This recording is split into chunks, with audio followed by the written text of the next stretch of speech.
You may have watched the video about 2 weeks ago where I had the elephant ear bulbs. I had to dig up a transplanted out here by the cabbage tree. See, they coming on real nice.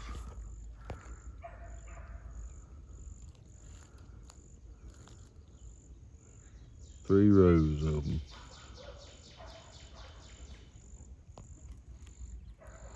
They've had no fertilized yet till today.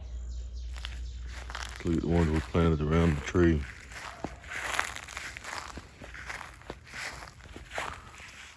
They're a little slower, but they dry too.